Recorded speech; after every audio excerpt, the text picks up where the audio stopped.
Hi, I'm James. And I'm Antony. And this is Words and Numbers.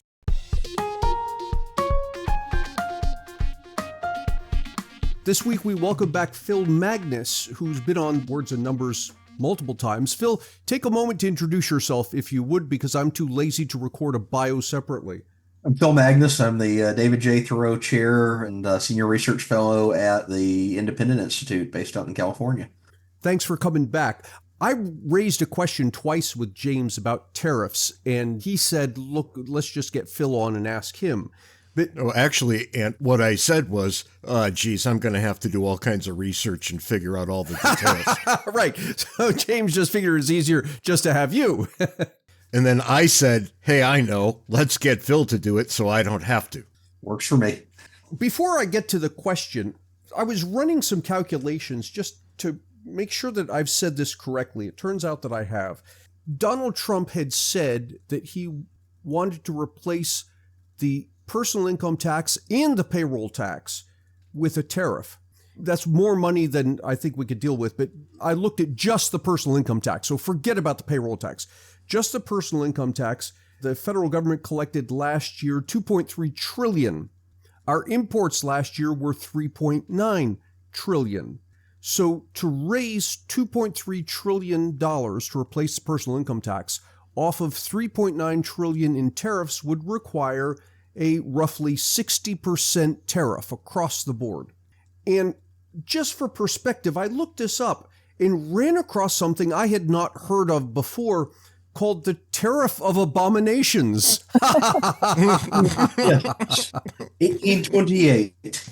Yeah, apparently once before in our history, we had tariffs of 60% plus, and it was called the Tariff of Abominations. And I'll ask you to fill in the details, but another interesting thing I ran across is it led to the nullification crisis and a potential civil war. Right. So it doesn't have a great history here. This is the interesting thing. I'll preface commenting on that by just noting he says he wants tariffs to replace the income tax, replace all these other tax levels.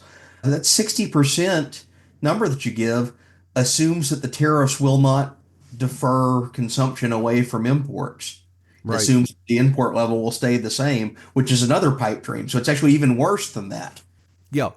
Yeah, Trump is a mess when it comes to tariffs, and unfortunately he has been for a while. But I think in the second term, he's coming into office very emboldened by some advisors that he has around him. They keep telling him all these goofy plans. Hey, you can replace income tax revenue with tariffs, or you can use tariffs to get back at all of the foreign competitors that we dislike for any number of reasons that Trump trots out and seems to have at any moment. But the entire concept here is just not a very good tax system. It was the original tax system of the United States. It was contemplated at the Constitutional Convention, and they thought there was going to be a low, uniform, across-the-board tariff because it was the easiest tax to collect at that time. They didn't have the means to go door-to-door and impose like an income tax. It was even difficult to extract sales taxes internally. But they figured out, one thing we can control, ships coming in at the border, and we tax it there. That's the most efficient point. Well, then you had some characters that got involved in setting the tariff system, starting with Alexander Hamilton. And I know James is going to love me for this. Hamilton is actually the origin of this, although other people are worse than him later, where he proposes this idea, says, maybe we don't just need to tax things for revenue. We need to tax things to bolster them up against competition from abroad, to protect them from foreign industries. And various members of Congress hear that, and, their ears perk up. They think, wait a minute, I can get a favorable tax rate that insulates my friend, my business partner, my company back home in my district from foreign competition. Sign me up. And the very first tariff bill in 1789 degrades into this free-for-all of people trading favors and seeking favorable rates for their constituents in their home districts. And ever since then, all the way up until the early 20th century, every time there was a tariff revision, it wasn't just about revenue, it was about all the special interests that converged on Washington to try to get rates that protected them from anyone abroad that can compete in their industry. If we could we go back to the Tariff of Abomination for a minute? Yeah, absolutely. I love that name.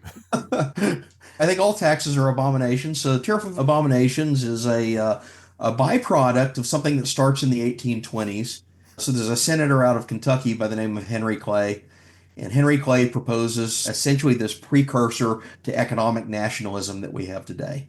He says he thinks it's the role of the federal government to pick the winners in industry and to prop up an industrial state in American society that can make us a strong nation and competitive on the world scene.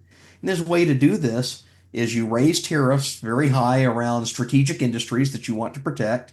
And you also use some of the revenues from those tariffs to invest in things like roads and canals, and eventually railroads get added into that, harbor improvements, some public works projects.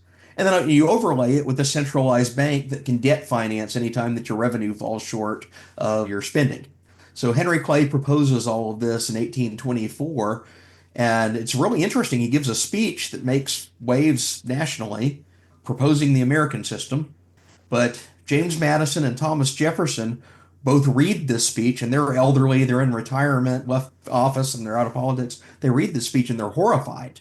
This guy is opening the door to an unlimited federal government that can tax and spend at will on anything it wants, whenever it wants, to any level that it wants.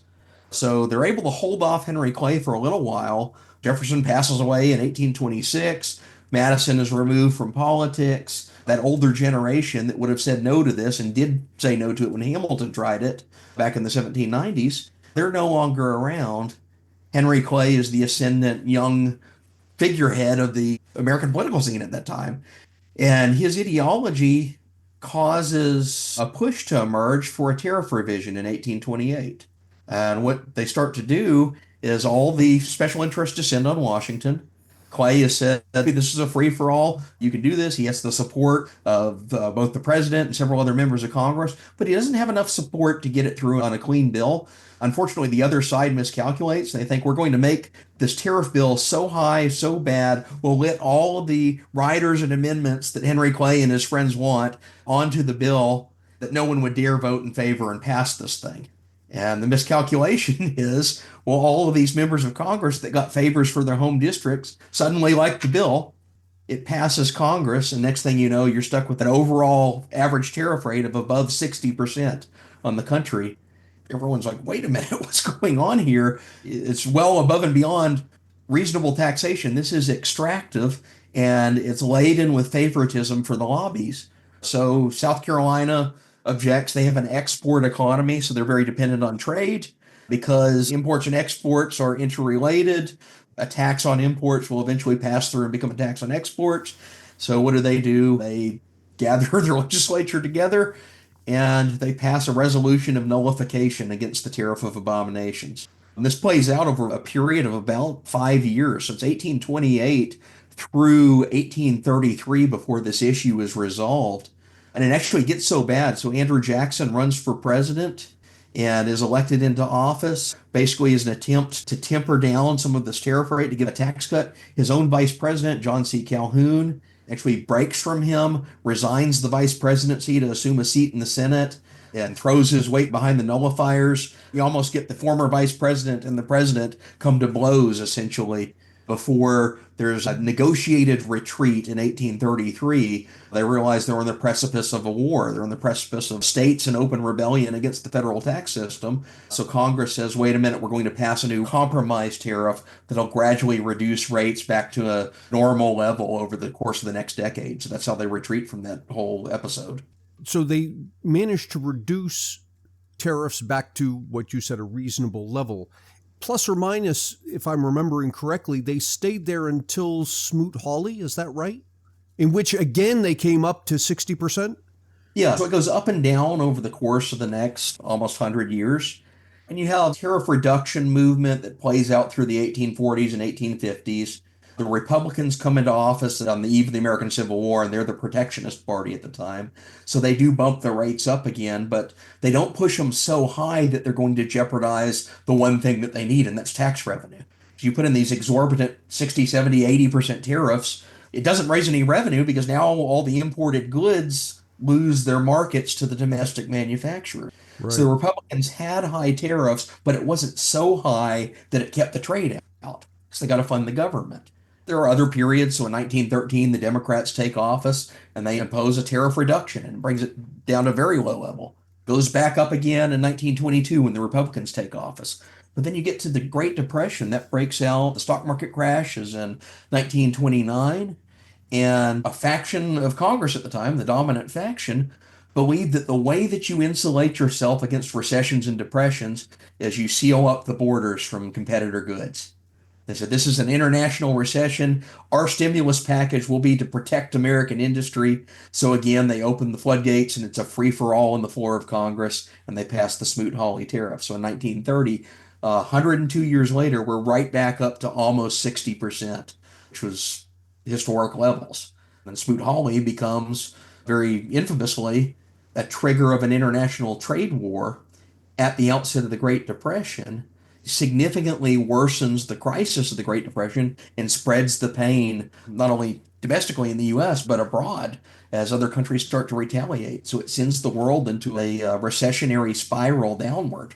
Now, the reason that you're here is because I posed a question to James twice that he was unsure about. But nonetheless, he still knew more than I did. And so he's bringing you in. Here's the question. When it comes to tax law, tax law is the purview of Congress. Even more than that, tax bills have to originate in specifically the House of Representatives. Exactly. And then they can move on to the Senate. And yet, Donald Trump has been speaking as if the president has the authority to implement tariffs unto himself. Is that the case? Unfortunately, it is, although it's a caveated authority. And the person to blame for this is Warren G. Harding.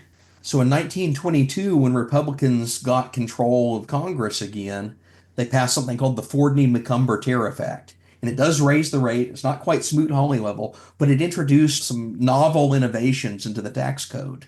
As part of this, they ceded some of their power to the president and said, you have temporary emergency authority to adjust the tariff rates on specific goods upwards, basically like an executive order, a decree of the pen. And unfortunately, that got upheld in court. A 1928 case called Hampton versus the United States, the variable tariff case, where the Supreme Court said in well-defined limits and in narrow exceptions, Congress has the ability to devolve some of its authority and grant it to the executive branch to act on its behalf. Now, this is intended to be temporary. It's intended like one or two goods at a time. But the fact that the Supreme Court interpreted it that way, it basically gave a green light to the executive branch to say, hey, you can actually modify the tariffs that are on the book. And subsequent legislation, subsequent court decisions have just generally expanded that authority of the White House to the point where someone like Trump is coming into office saying, I'm going to use that authority. So here's the other trick from it. Since the 1930s to really about the Trump administration, most presidents were trade liberalizers. They philosophically agreed that we should overall reduce the barriers to international trade in general. It was good for the world economy. We made the mistake in the Great Depression. We've learned that lesson. So what that meant is most presidents were very reluctant to use this authority, except in really extreme, exceptional cases. You may remember George W. Bush, although I disagreed with him at the time, he invoked that authority to temporarily put tariffs on steel because the steel industry lobbied and gave him a bunch of money for his campaign was the real answer, but he claimed he was insulating it from catastrophic collapse of foreign competition, which I think was a bunch of nonsense. Nonetheless, he executed that power, temporarily put in a tariff, declared victory, and then removed that tariff. Now you have someone like Trump coming into office who sees this unused power of the presidency that the courts have basically given the rubber stamp to. Some of his advisors are philosophical adherents not to just protectionism, but to that old school Henry Clay style protectionism from 1824. They proudly proclaim that they are adherents of the American system and the model of Henry Clay, and they're urging Trump to not only use this on one or two industries as emergency powers, but to use it as a sweeping declaration of cross-the-board tariffs against entire countries. I should say, Phil, that you and I wrote an article on Henry Clay some time ago, and I'll throw it in the show notes for deep background if people would like to read that. But what you're talking about gets a little worse, I think, than you're indicating, because when Trump talked about tariffs against Canada and Mexico, he did it, he said, because we're being invaded through their borders with illegal immigrants. Right. And you can see what he's lining up here. Yes. Emergency power. Emergency power. That, if you could maybe talk about that for a while. Yeah, absolutely. So when they started carving out these exceptions under 4D Macumber, they had very specific statutory provisions, but the provisions were not well defined. For example, there's one clause they can invoke that says if there's material injury to an American industry, you can put countervailing tariffs. If there's serious injury, which I guess is more severe than material injury, you have a broader category that you can impose. And then they added later, I think in the 1960s, a national security provision that allowed a good is seen as essential to U.S. national security can impose sweeping tariffs to ensure that the U.S. industry is protected. But they're all very narrow powers intended for specific goods, but you see the trajectory of them has gotten broader and broader and broader, as has most other areas of presidential power, to the point that you can say, well, hey, wait a minute, we have not just an emergency in the steel industry, we have an emergency nationwide.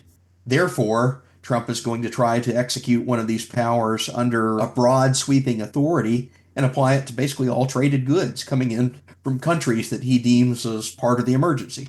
You said Canada and Mexico, which someone who isn't aware of the numbers might say, well, that's not too bad. That's just two countries, except they're the top two. Is that correct? Or top three? They're consistently up there within the major trading partners of the United States. Yeah, yeah. And if you look at, as I did recently, break down the United States by state, it's something like 2/3 of the states, individual states, their major trading partner is Canada. Right. And the rest are Mexico, right? Mexico, right. And we'd expect that because they're in proximity. And in fact, most of the trade liberalization that occurred in the mid to late 20th century was specific agreements with Canada and Mexico to make goods easier to travel across the border between the three. And it's been economically enriching of all three countries. So this is a real reversal in international policy. Basically, the paradigm that's been in place since the end of World War II is now under threat in ways that, our modern economy has never really seen before. And if people want to know what this means exactly, 60% of our produce comes from Mexico, 20% of our produce comes from Canada. So roughly 80% of the produce we consume is going to be 60% more expensive, 70% more expensive. Yes, American consumers will pay this tariff. Absolutely. And Trump does not understand this. We go in economics, there's a concept known as tax incidence. You can say by statute that I'm taxing person X, but if person X is able to push their costs onto person Y, the incidence actually falls on the other person, person Y. Right. And tariffs are the classic example here because people that face tariffs, they're imposed on imported goods. And when we think about that, imported goods coming into the United States, well, the tariff does two things. First, it gives a shift of the industry. It causes a shift of the consumption patterns toward a domestic producer of the same good. Trump will say, quit buying foreign steel, buy American steel instead. So we'll raise the price on foreign steel. And what do the automakers do? The manufacturers of small appliances, they start sourcing from American firms because now those are the cheaper producers of steel. But eventually, that means that they have to pass their costs on to somebody else. And eventually, it gets down to the consumer. So it's not the auto manufacturers that are paying more for steel raw material inputs to build cars in the United States. It's actually consumers that now have to pay more for an automobile.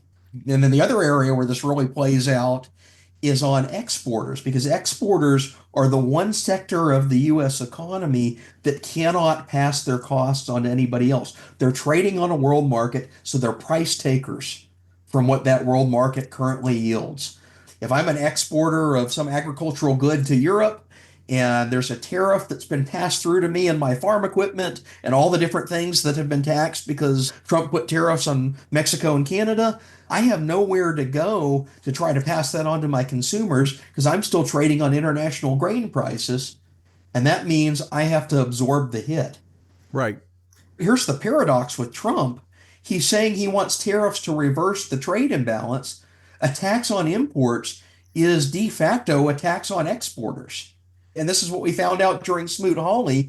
It basically killed off the American export industry in addition to killing off imports because of that pass-through effect. And people's knee-jerk reaction to that may be, well, okay, I could see that, but the fact is Americans are net importers. We import more than we export, which is true in the aggregate. However, there are 12 states in the U.S. that are net exporters. They export more than they import. One of them that surprised me was Louisiana.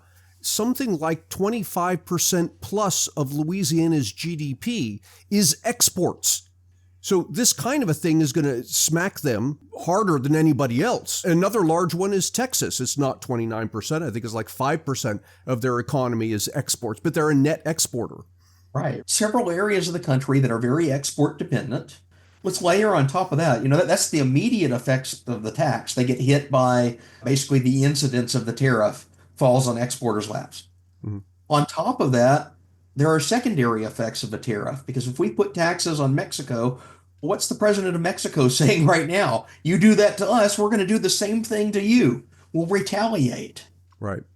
We put taxes on France, and France says, aha, we've been waiting all along. We can now retaliate against the United States.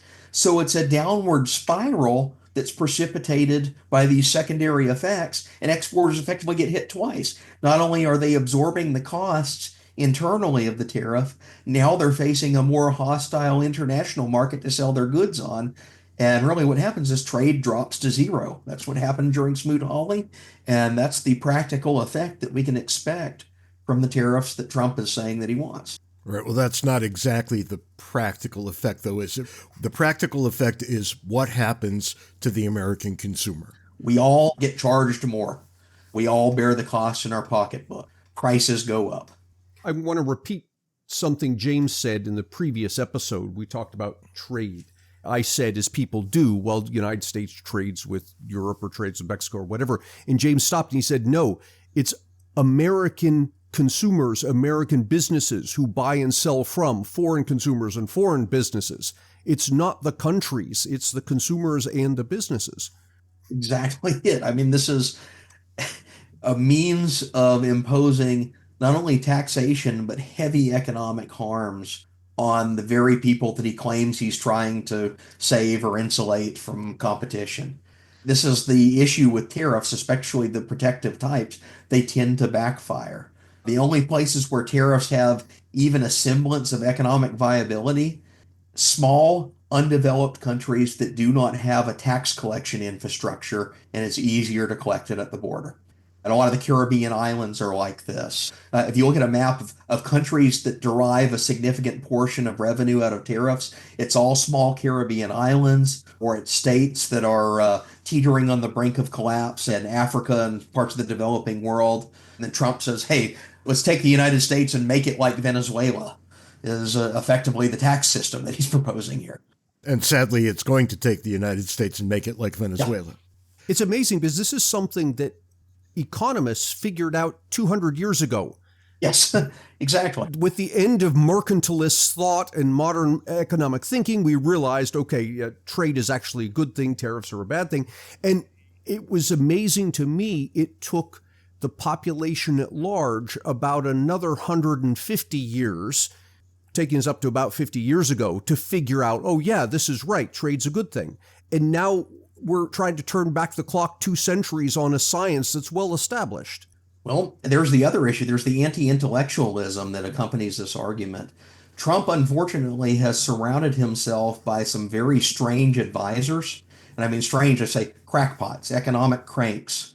These are characters like Orrin Cass of American Compass, Robert Lighthizer, who was his trade representative in the previous administration, and they're currently trying to get him some sort of an appointment or an advisory role. These are people who believed that the economics profession was captured by neoliberalism and steered toward free trade as a way of weakening America. They basically subscribe to a conspiracy theory, and they claim that the economics profession is all bought into this, or the economics profession is pushing fairy tales to delude the American public into abandoning its true history, which was Hamiltonian and Henry Clay style tariffs in the 19th century. So they have this whole twisted economic history narrative that they've put out there and propagated, and it's basically impervious to empirical criticism, because anytime an economist says, wait a minute, no, we can show you mathematically why you're wrong. We can show you with historical evidence why you're wrong. They just say, no, well, you're part of the neoliberal order and you're pushing an ideology on us and we've uncovered your conspiracy theory, basically. And the weird thing is, when all the dust settles, you've got the far right now in protectionist mode. Absolutely. On the far left, we have the buy local movement. And the two are the same thing, just on different scale. The ultimate protectionism is don't buy from anybody outside your driving radius or, your hometown or whatever it is. That's buy local. You see this on the left. People like Bernie Sanders, you ask him, what's your opinion on trade and protectionism? And he's basically the same place Donald Trump is. Yeah. A joke. It's like an economic Molotov-Ribbentrop pact has come together to cut off the borders and impose tariffs. It's a really strange twist of two ostensible adversaries on the far right and the far left, and yet they've united on the same policy preferences, and their target, as it always is, as it was historically with the fascist and communist, as it is today with the far right and the far left, their common target is economic liberalism. It's free markets. It's anything that can operate in free exchange without the government control, because that's what autocrats tend to like. Yeah. All right. So in an effort to bring this full circle, what is your prediction for what happens next? Yes. Ooh. We've got 4 years of the Yes. Trump administration in the offing. What do you think is the likeliest outcome of what's happening right now? So I'm a bit of a pessimist. I think he is going to try something aggressive and bold with a variable tariff power. And that'll probably happen early into the administration. Now, Trump also likes to bluster, so there's always a chance that he says, and he's been kind of tilting at this recently, he says, well, I'm just using this as leverage to get what I want, to strike a deal with Mexico. That's his current line. But I think eventually he's going to find that his deal striking power is exaggerated in his own mind, and will probably pull the trigger on a tariff in some sector of the economy that is not going to be pretty. It will cause some pain for consumers. As he starts to realize that, he'll probably be looking for an out. But the other interesting thing here is, if he attempts to use this variable tariff power in a very aggressive, expansionary way, and we're talking not just slap tariffs on one or two strategic industries, slapping tariffs on all goods from a single country, a national security invocation under the supposed emergency like that. That, I think, actually opens up an opportunity to revisit this in the courts. Remember, it's 1928 is the original major case on this, and it was for very, very narrow tariff variations that had occurred under the Harding and Coolidge administration. The court gave their rubber stamp of approval to that. It's questionable if they would do the same thing for an expansionary, unlimited delegation of authority. They might come back and say, wait a minute, no, the Constitution says the tariff power is situated in the legislative branch, and they can't just completely give away that power to the executive branch. So it might be the first time in basically a century that we have a real chance to challenge this in court.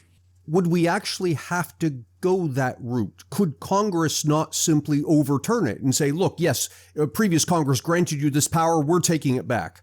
So there's a bill currently pending to do that. Rand Paul has proposed. It's basically to strip away the variable tariff power that Congress has given to the executive branch. Now, does something like that happen in the lame duck session? I think it's a long shot, because unfortunately Joe Biden is not far from where Trump is on tariffs. Large parts of the Democratic Party are not far from where Trump is on tariffs. So you have a weird realigning issue where the far left and the far right of each party actually agree. It's that middle that you'd have to build the coalition around. Now, on the other hand, if Trump tries sweeping tariffs in the next administration and they backfire in significant ways, it might mean Congress wakes up and says, wait a minute, this is our power, you can't do that, and try to rein him in some. So, as usual, we probably need a catastrophe before anything gets any better. Sadly, yeah. And that was what Smoot-Hawley was. That's why the power was not exercised very widely after the 1930s. That's why when Congress did revise the tariff schedule in the bad direction in 1930, 4 years later, a new Congress comes in and basically strips away portions of that tariff schedule by authorizing the State Department to negotiate them down through trade agreements. So catastrophes do precipitate trade liberalization. That happened in 1930. It also happened after the Tariff of Abominations almost brought us to the brink of civil war. Again, it's not a good track record of what these things do, but every time tariffs have backfired in significant ways, it's precipitated a major legislative movement in the other direction. Phil, this is always just a joy to speak with you. You want to take a moment to plug your various books and websites you might want to mention? Yeah, all sorts of material. So I encourage people to check out Independent Institute. That's independent.org, which is where I post most of my commentaries. I do everything from writing on the history of tariffs, especially in the 19th century, income inequality, taxation, history of slavery, just general commentaries on American higher education. So I encourage you to check that out, independent.org. And that's all the time we've got this week on Words and Numbers. Until next time, send us email, wordsandnumberspodcast@gmail.com. Try to be nice to one person who doesn't deserve it. Till next week, can't take it easy. See you next week, James.